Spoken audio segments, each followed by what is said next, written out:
வணக்கம். இன்னைக்கு நாம ஒரு ரொம்பவே இன்ட்ரெஸ்டிங்கான டாபிக் பத்தி பார்க்க போறோம். அதுதான் ஹியூமன் கேபிட்டல். தமிழ்ல சொல்லணும்னா மனித மூலதனம். ஒரு நாட்டுக்கு நிலம், தாதுக்கள்லாம் முக்கியம்னு நம்ம நினைப்போம். ஆனா அது எல்லாம் விட உண்மையான சொத்து எது தெரியுமா? அது இந்த ஹியூமன் கேபிட்டல் தான். வாங்க இது என்னன்னு டீட்டெயிலா பார்க்கலாம். சரி, இப்ப நான் உங்ககிட்ட ஒரு கேள்வி கேட்கறேன். ஒரு நாட்டோட மக்கள் தொகையை நீங்க எப்படி பார்க்கறீங்க? அது அந்த நாட்டுக்கு ஒரு அசெட்டா, அதாவது சொத்தா, இல்ல ஒரு லயபிலிட்டியா, அதாவது ஒரு சுமையா? யோசிச்சு பாருங்க. இது சும்மா ஒரு சிம்பிளான கேள்வி மாதிரி தெரியலாம். ஆனா உண்மையை சொல்லணும்னா, இந்த ஒரு கேள்விக்கான பதில்ல தான் ஒரு நாட்டோட மொத்த எதிர்காலமே அடங்கியிருக்கு. அந்த கேள்விக்கான பதில் என்ன தெரியுமா? அது ரெண்டுமே தான். ஆச்சரியமா இருக்கா? எப்படிங்க ஒரு விஷயம் சொத்தாவும் சுமையாவும் இருக்க முடியும்? முடியும். ஏன்னா இங்க விஷயம் மக்கள் தொகையோட எண்ணிக்கையில இல்ல, அவங்களோட தரத்துல, அதாவது குவாலிட்டியில இருக்கு. இதைத்தான் நாம த பாப்புலேஷன் பாரடாக்ஸ்னு சொல்லுவோம். வாங்க இதை இன்னும் கொஞ்சம் உடைச்சு பார்ப்போம். இதை சிம்பிளா புரிஞ்சுக்கலாம். ஒரு நாட்டு மக்கள் எப்ப அசெட்டா, அதாவது சொத்தா மாறுறாங்க?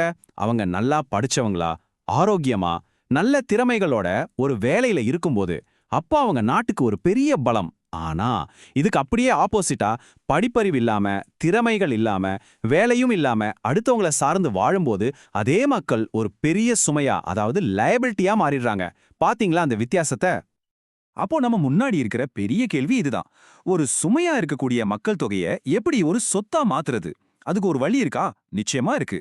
அதுக்கான மந்திரச்சொல் தான் ஹியூமன் கேபிட்டல், மனித மூலதனம். வாங்க அது என்னன்னு விரிவா பார்க்கலாம்.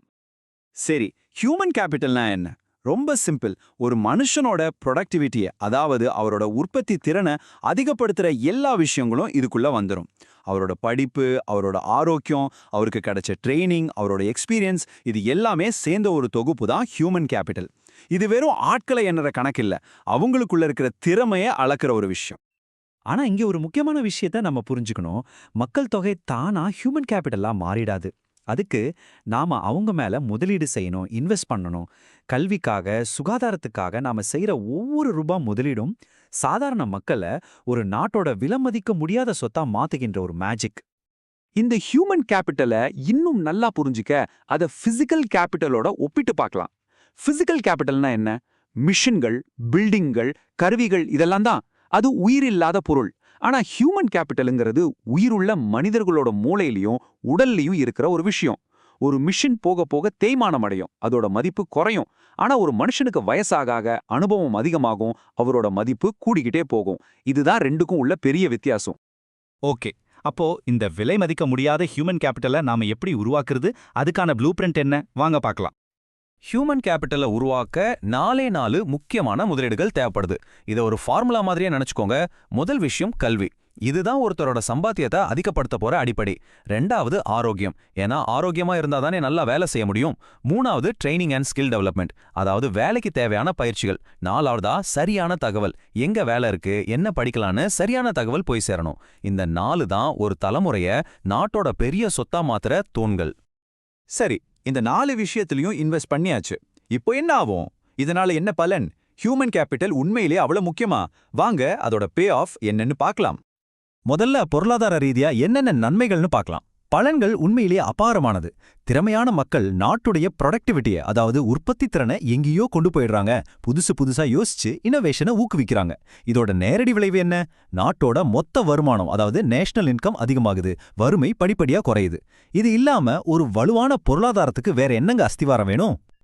ஆனா இதோட பலன்கள் வெறும் பணத்தோடையோ பொருளாதாரத்தோடையோ நின்னுடுறதில்ல. சமூக ரீதியாகவும் பெரிய நல்ல மாற்றங்கள் நடக்குது. மக்களோட வாழ்க்கை தரம், குவாலிட்டி ஆஃப் லைஃப் மேம்படுது. பணக்காரன் ஏழை என்கிற ஏற்றத்தாழ்வு குறையுது. கடைசியில பாத்தீங்கன்னா ஒரு ஆரோக்கியமான, அறிவார்ந்த, அமைதியான சமூகம் உருவாகுது. சரி, இது எல்லாமே நல்ல பக்கங்கள். ஆனா இதுக்கு இன்னொரு பக்கமும் இருக்கு. இவ்ளோ கஷ்டப்பட்டு உருவாக்குன இந்த ஹியூமன் கேபிட்டலை நம்ம சரியா பயன்படுத்தாம விட்டா என்ன ஆகும்? அங்கதான் ஒரு மிகப்பெரிய ஆபத்து காத்துக்கிட்டு இருக்கு. அதுதான் வீணடிக்கப்பட்ட ஆற்றல், வேஸ்டட் பொட்டென்ஷியல். இந்த ஒரு வரியை நல்லா கவனிங்க. வேலையின்மை மனித மூலதனத்தை வீணாக்குவதற்கு சமம். சிம்பிளா சொன்னா, ஒருத்தருக்கு வேலை கொடுக்காம இருக்கிறது நம்ம உருவாக்குன ஒரு பெரிய சொத்தை குப்பையில தூக்கி போடுற மாதிரி. நீங்களே யோசிச்சு பாருங்க. ஒரு இன்ஜினியர், டாக்டர் இல்ல ஒரு திறமையான தொழிலாளி படிச்சு முடிச்சிட்டு வேலை இல்லாம சும்மா இருந்தா அது அவங்களுக்கு மட்டும் நஷ்டம் இல்ல, அது அந்த முழு நாட்டுக்குமே ஒரு பேரிழப்பு. அப்போ அன்எம்ப்ளாய்மெண்ட் அதாவது வேலையின்மைனா என்ன? ரொம்ப சிம்பிளான வரையறை தான். ஒருத்தருக்கு வேலை செய்ய விருப்பமும் இருக்கு, திறமையும் இருக்கு. மார்க்கெட்ல என்ன சம்பளம் கொடுக்கறாங்களோ அதை வாங்கிக்கவும் தயாரா இருக்காரு. ஆனா அவருக்கு வேலையே கிடைக்கல. இந்த நிலைமைக்கு பேர் தான் வேலையின்மை. இந்த வேலையின்மையிலேயே பல வகைகள் இருக்கு.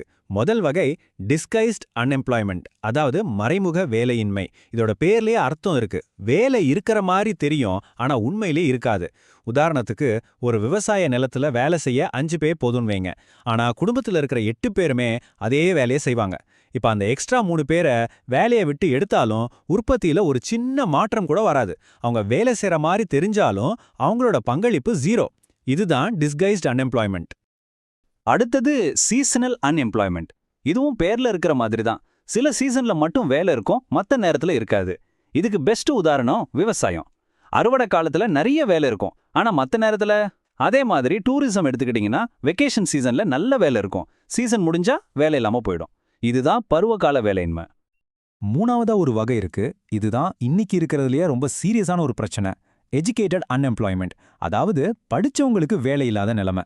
ஒருத்தர் கஷ்டப்பட்டு டிகிரி, மாஸ்டர்ஸ் டிகிரின்னு வாங்கியிருப்பாரு, ஆனா அவரோட தகுதிக்கு ஏத்த ஒரு நல்ல வேலை கிடைக்காது. இதுதான் நாம கஷ்டப்பட்டு உருவாக்குன ஹியூமன் கேபிட்டலை வீணாக்குறதோட உச்சக்கட்டம். இந்த வேலையின்மையால வர்ற பாதிப்பு ஒரு பக்கம் இல்ல, 2 பக்கம். ஒரு பக்கம் பொருளாதாரம் அடிவாங்கும், நாட்டோட ஜிடிபி குறையும், வறுமை அதிகமாகும். ஆனா அதை விட மோசமான பாதிப்பு இன்னொரு பக்கம் இருக்கு. அது சமூக பாதிப்பு. வேலையில்லாத இளைஞர்கள் விரக்திக்குள்ளாவாங்க. இதனால சமூகத்துல தேவையில்லாத பிரச்சனைகள், அமைதியின்மை உருவாகும். சோ இது ஒரு தனிநபர் பிரச்சனை இல்ல, ஒரு சமூக பிரச்சனை. சரி, இவ்ளோ தூரம் நம்ம பார்த்ததுலேருந்து ஒரு நாட்டோட உண்மையான வளர்ச்சி யந்திரம், அதோட ட்ரூ என்ஜின் ஆஃப் growth எதுன்னு உங்களுக்கு இப்போ ஒரு ஐடியா கிடைச்சிருக்கும்னு நினைக்கிறேன். வாங்க அதை பத்தி இன்னும் தெளிவா பார்க்கலாம். இந்த ஒரு வாக்கியம்தான் நாம இவ்ளோ நேரம் பேசின எல்லா விஷயங்களோடையும் சாராம்சம். நல்லா கேட்டுக்கோங்க. ஒரு நாட்டோட பொருளாதார வளர்ச்சிக்கு பெட்ரோலோ, தங்கச்சுரங்கமோ இல்ல வேற எந்த இயற்கை வளமோ முக்கியம் கிடையாது. அதையெல்லாம் விட பல மடங்கு முக்கியமானது அந்த நாட்டு மக்களோட திறமையும் அவங்களோட அறிவும் தான். அதாவது ஹியூமன் கேபிட்டல். இது ஏதோ புத்தகத்துல படிக்கிற தியரி மட்டும் இல்ல, நிஜ உலகத்திலேயே இதுக்கு சூப்பரான உதாரணங்கள் இருக்கு. ஜப்பான், ஜெர்மனி மாதிரி நாடுகளை எடுத்துக்கோங்க. அவங்க கிட்ட பெருசா சொல்ற மாதிரி இயற்கை வளங்கள் எதுவுமே கிடையாது. ஆனா அவங்க ஒரே ஒரு விஷயத்துல சரியா முதலீடு செஞ்சாங்க, அது அவங்க மக்கள். இன்னைக்கு அவங்க உலகத்தோட மிகப்பெரிய பொருளாதார சக்திகளா இருக்காங்க. இதுக்கு காரணம் ஹியூமன் கேபிட்டலோட பவர் தான். சரி, நாம இந்த விவாதத்தோட இறுதிக்கு வந்துட்டோம். போறதுக்கு முன்னாடி உங்ககிட்ட ஒரு கேள்வி. நம்ம நாட்டோட எதிர்காலத்தை நம்ம பாதுகாப்பா, பிரகாசமா உருவாக்கணும்னா இன்னைக்கு நாம நம்ம மக்கள் மேல செய்ய வேண்டிய அந்த ஒரே ஒரு மிக முக்கியமான முதலீடு எதுவா இருக்கும்னு நீங்க நினைக்கிறீங்க? இத பத்தி கண்டிப்பா யோசிங்க. நன்றி.